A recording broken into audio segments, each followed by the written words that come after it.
Então veja, meus amigos, que a investigação criminal ela é concluída com um juízo de imputação, seja um juízo de imputação positivo ou também um juízo de imputação negativo. Mas é preciso nós entendermos que quando eu falo nesse juízo de imputação realizado na investigação criminal, e não apenas uma investigação criminal a serviço da acusação, mas também uma investigação criminal a serviço da defesa, a serviço do judiciário, ao, por exemplo, justificar a necessidade de restringir direitos fundamentais através de medidas cautelares, de uma investigação com o condão garantista. Quando eu falo esse juízo de imputação, é preciso que vocês entendam que eu estou falando em um juízo de imputação a partir de uma cognição sumária, a partir de uma cognição precária. Deixa eu aproveitar aqui e trabalhar com vocês uma noção importante. É o seguinte, minha gente. No processo penal, na persecução penal, quando eu discuto a cognição, o conhecimento da matéria, e esse assunto também vocês podem trabalhar quando da análise da prova, nós temos 3 níveis de conhecimento, 3 níveis de cognição possível no processo penal. Nós temos a cognição sumária, que eu tenho um juízo de possibilidade, um juízo de probabilidade dentro dessa cognição sumária, mas eu também tenho a cognição plena, a cognição que me traz um juízo de certeza. Esse juízo de certeza, essa cognição plena, ela só é possível no processo propriamente dito. Por que ela só é possível no processo propriamente dito, na fase judicial? Porque é lá que eu terei o contraditório e a ampla defesa de forma plena. Então veja, eu só posso ter um juízo de certeza, uma cognição exauriente, quando eu falo em um contraditório e uma ampla defesa plena. Então, uma condenação, uma absolvição só será possível a partir da fase judicial, a partir dessa cognição plena, a partir desse juízo de certeza. Quando eu trabalho a investigação criminal, eu estou falando de uma cognição sumária, porque o meu objetivo na investigação criminal não é condenar ou absolver. Já trabalhamos isso quando eu falei da instrumentalidade. O meu objetivo na investigação criminal, um dos meus objetivos, por exemplo, é dar justa causa ao indiciamento. É dar justa causa de autoria e materialidade para que o autor da ação possa oferecer, por exemplo, a sua denúncia. Então veja que os juízos possíveis na fase de investigação é o juízo de possibilidade, que serve aí tão somente para autorizar a abertura do inquérito policial. No juízo de possibilidade eu tenho frágeis indícios de autoria e materialidade. E eu tenho o juízo de probabilidade, que é o juízo de justa causa, com elementos mais fortes de autoria e materialidade, que vai me autorizar, por exemplo, indiciar o sujeito, que vai me autorizar nesse juízo de imputação, além de indiciar o sujeito, eu posso também, por exemplo, não indiciar, sugerir o arquivamento do inquérito policial, porque, por exemplo, o fato não é crime. Esse juízo de probabilidade também ele vai autorizar a inicial acusatória.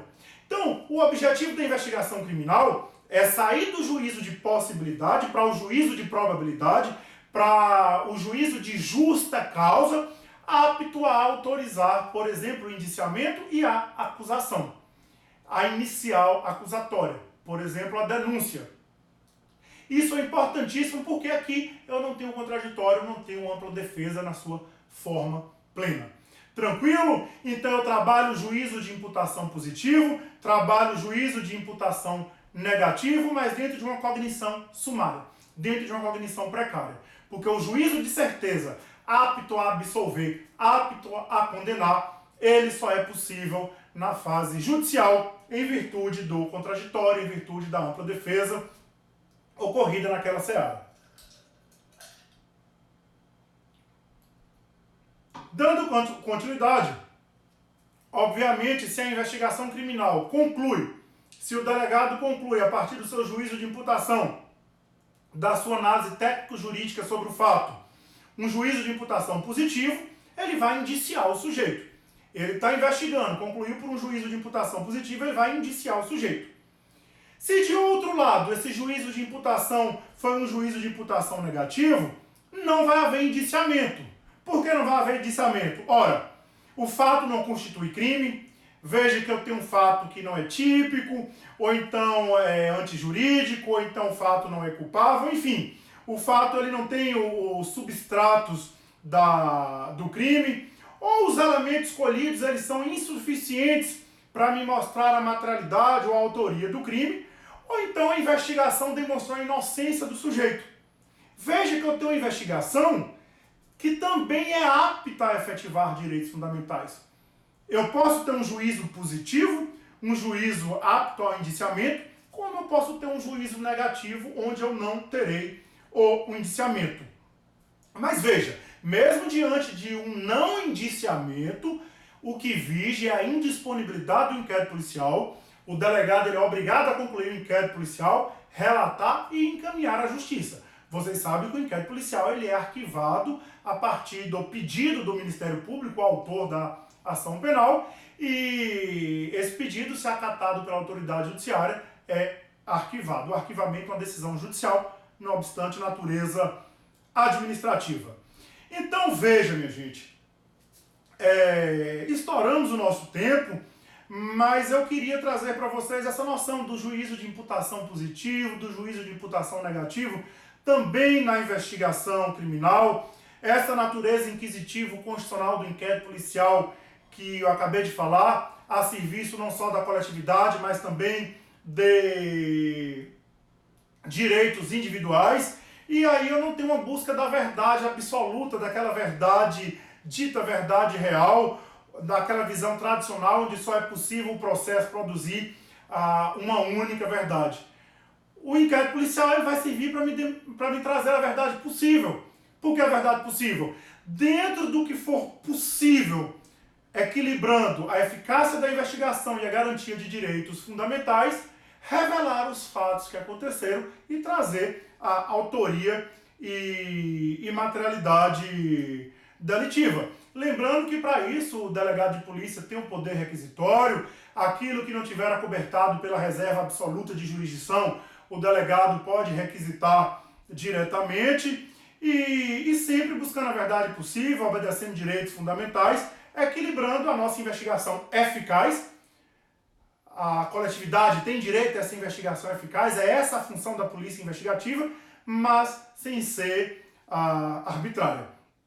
E um ponto importante para garantir essa independência, essa imparcialidade, essa eficácia na investigação, é o princípio do delegado natural, a efetivação do princípio do delegado natural. Queria explorar mais este princípio, mas vou tentar abreviar aqui para nós caminharmos para o final. Tem um ponto aqui que eu não posso deixar de passar, mesmo o nosso tempo já tendo ultrapassado um pouco, mas é o seguinte, pessoal. A Polícia Judiciária, obviamente, a noção de história que vocês têm, vai trazer a atuação das polícias no regime ditatorial anterior ao período constitucional. Então veja que os reflexos dessa atuação da Polícia Judiciária nos regimes arbitrários fez com que o Constituinte, dentro do regime democrático, não desse a devida atenção necessária. Então, por exemplo, a Constituição de 88, você vai ter o fortalecimento das outras carreiras jurídicas do Estado, as prerrogativas necessárias ao exercício da função da magistratura, do Ministério Público, da Defensoria Pública, mas em relação à atuação do delegado de polícia, o desenvolvimento foi muito tímido pelo Constituinte, justamente por esses reflexos dos regimes anteriores ao democrático, que nada revela a nossa atuação hoje. Nós falamos de uma outra polícia, de uma atuação completamente garantista e completamente dentro do sistema constitucional. Então veja a importância do legislador infraconstitucional e daí a importância da lei, por exemplo, a 12.830, no fortalecimento desta carreira jurídica, o delegado de polícia, que precisa do fortalecimento da sua carreira para exercer com independência as suas atribuições, sem subordinação política, sem gerências políticas do poder executivo, ter a sua independência, ter a sua autonomia para exercer as suas funções investigativas, podendo aí sim atuar em todo o padrão garantista que nós esperamos. Além de servir a acusação, de servir a defesa, servir também a efetivação de direitos fundamentais. E aí eu preciso da imparcialidade do delegado de polícia. Assim como eu falo na imparcialidade do órgão julgador, eu preciso da imparcialidade do delegado de polícia.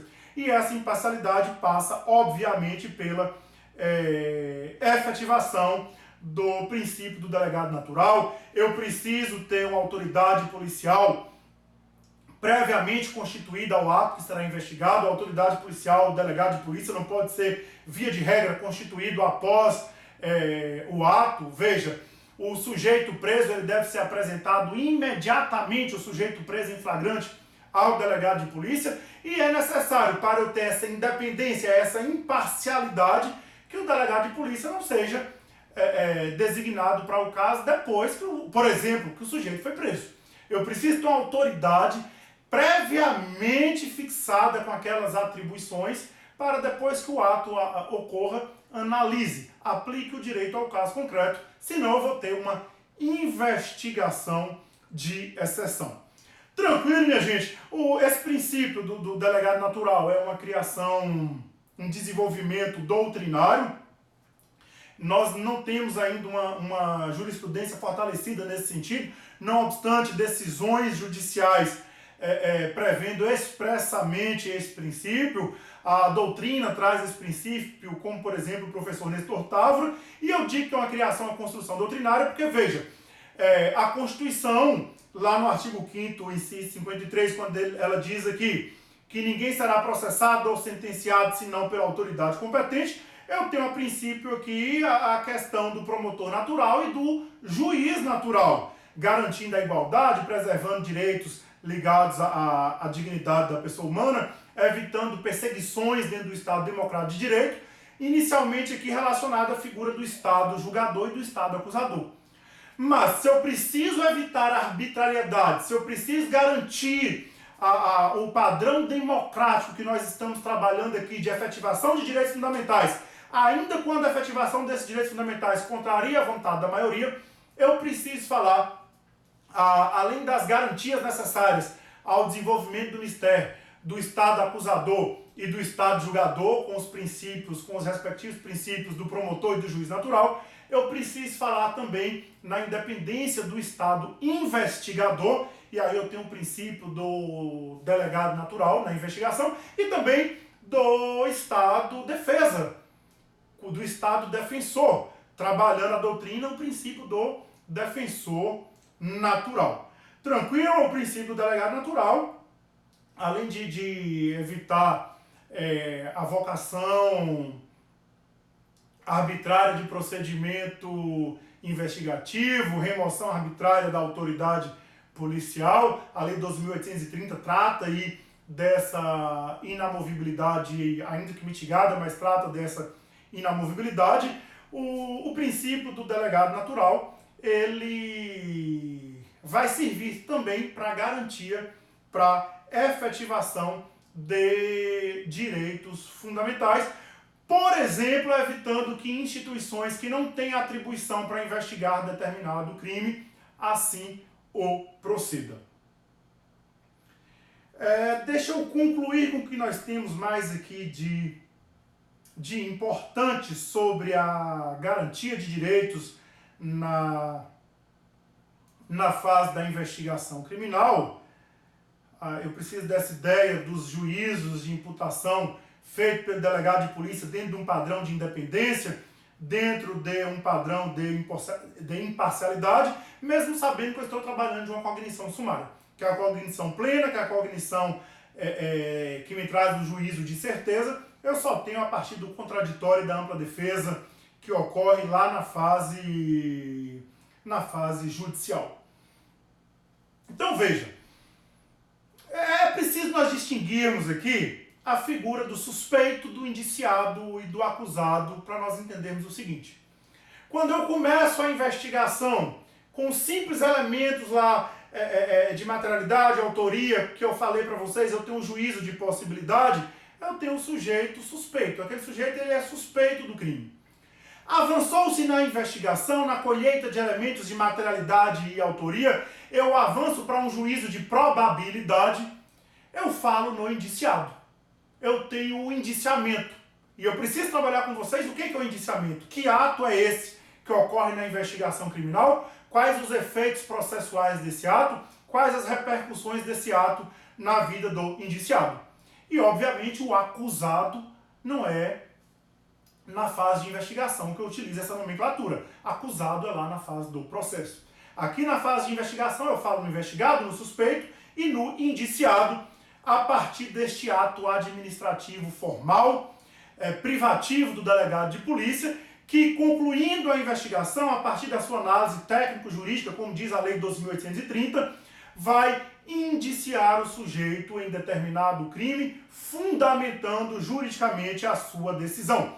Indiciamento sem fundamentação é um ato nulo. Veja que o indiciamento é um ato administrativo e como ato deve ser fundamentado. E quais as consequências jurídicas do indiciamento na vida do investigado? Veja, o investigado ele será realizado o boletim de informação policial dele, ele vai passar a ter aí antecedente policial e ele vai ter também o constrangimento ligado à vinculação dele à imputação de um crime. Daí porque se o indiciamento for arbitrário, é possível habeas corpus para combater o indiciamento arbitrário.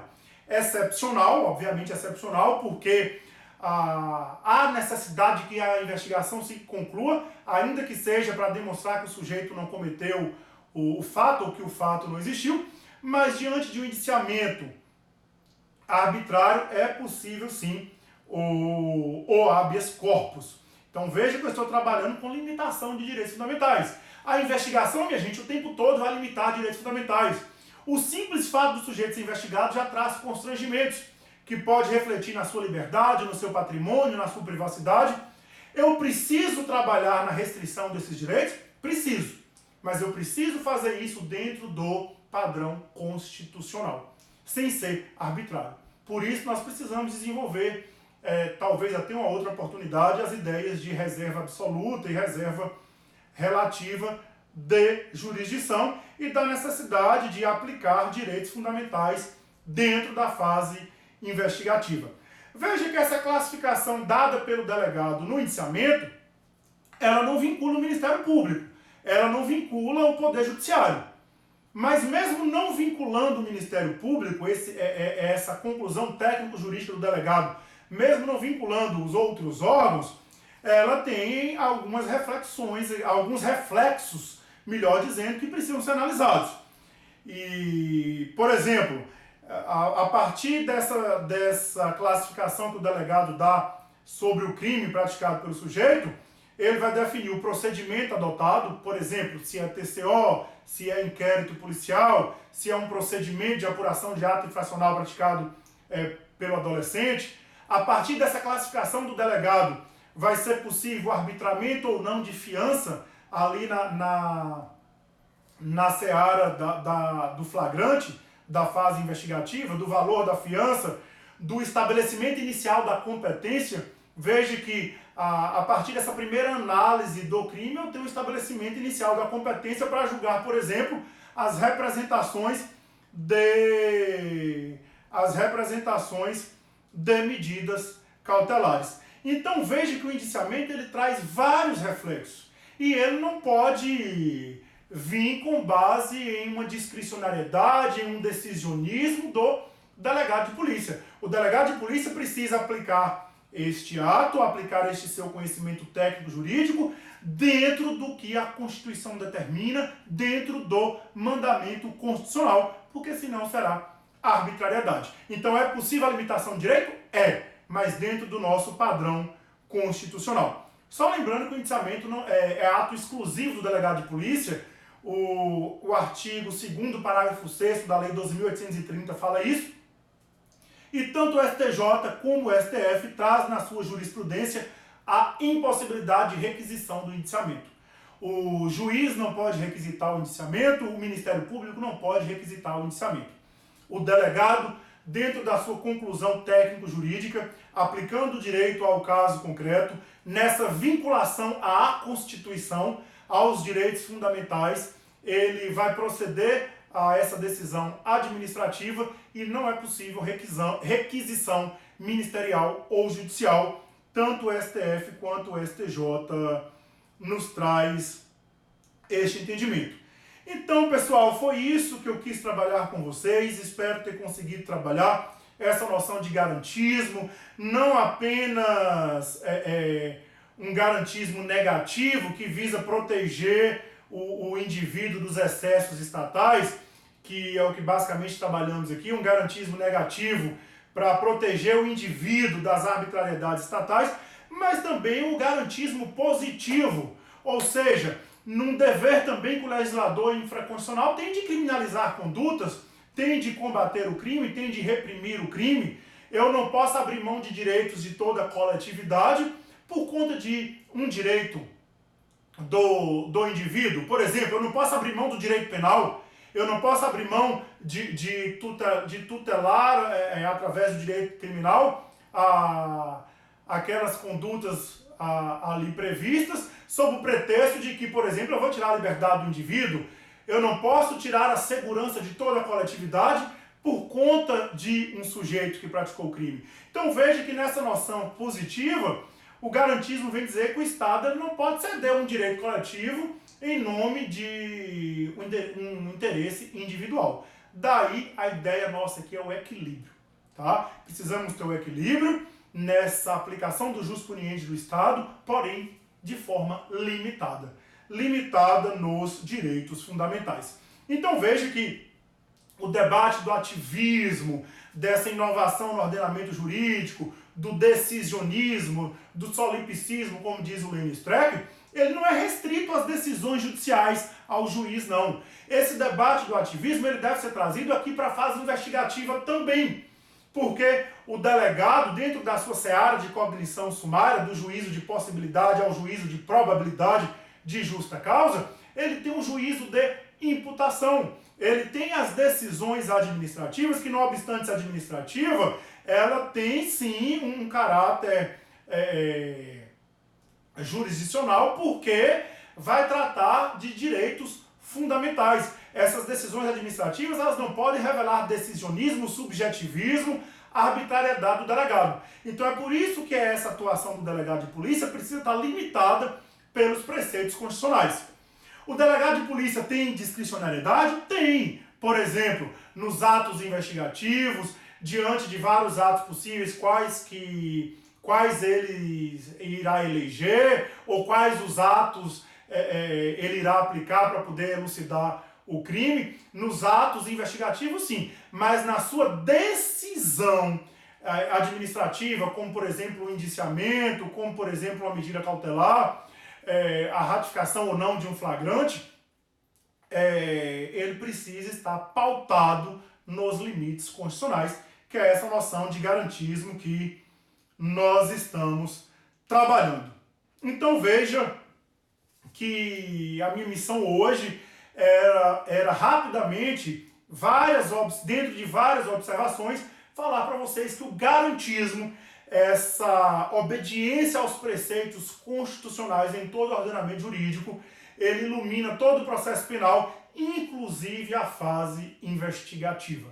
Tranquilo, minha gente? Espero ter colaborado com o estudo de vocês nesta ligação do processo penal com o direito constitucional. Mais uma vez agradecendo todos os alunos aí da FAVENORTE, o pessoal da Liga Acadêmica de Direito Constitucional, pelo convite e pela oportunidade de estar aqui presente. Grande abraço, tamo junto sempre. Fiquem com Deus, pessoal.